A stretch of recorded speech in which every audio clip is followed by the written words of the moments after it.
I got a lot of issues with police officers on the law. I mean, I know you said it's the law and all of that, right? But Yeah, the we can law, change the law, but it's the law and the training that some of these situations I hear you. happen. And it's as I mentioned in my book, I'm a Catholic. I believe life is sacred. Everybody's life is sacred the whole way through. So every death in the book that I write about, I say it's a tragic incident, because I have a friend who's a sergeant with SAPD, and he had to take a life. It was a justified shoot domestic violence call, saving the life of a woman. And he said for weeks, every time he closed his eyes, he could see it. Right. And they have issues. So it affects, even if it's justified, it affects that person's family. It affects the cop and his or her family. And I want to see less of it. I mean, for sure. And if changing the law would help that. The problem is there are I don't want to say so many, but there are those who, and we know them when they stop us, we know them. We know the ones that almost want to dare you to do something.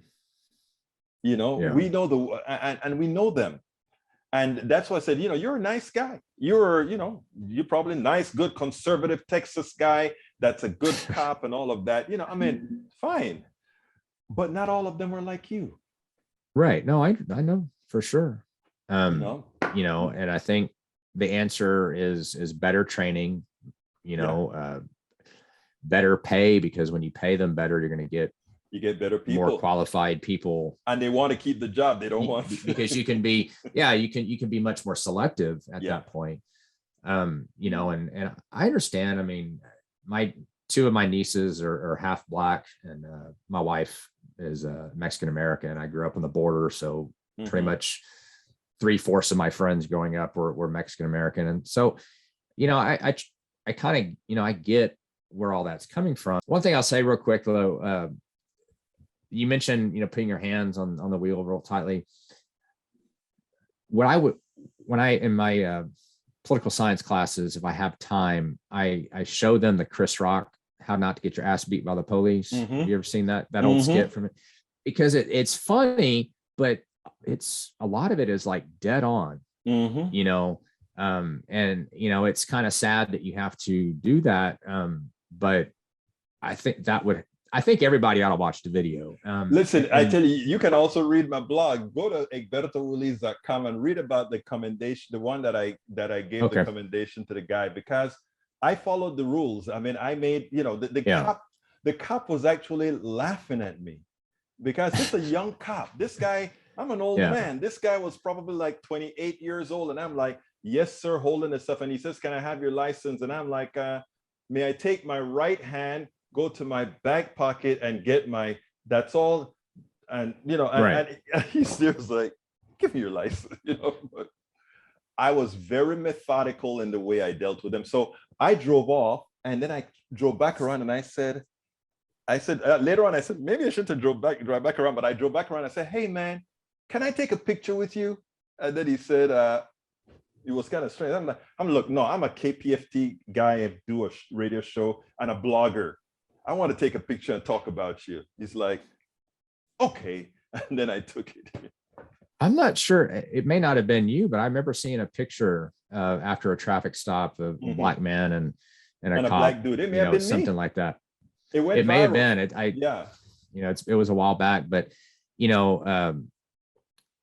one of the things that prompted me to write the book is, and just I've said this on other podcasts, but I didn't get a chance to mention it here, is I do believe Black Lives Matter, and I think beyond that, I believe that all Black lives matter, whether they're killed by a police officer, whether they die of cancer, or whether they're shot in gang violence. You look at children getting caught in the crossfire of stuff, and I want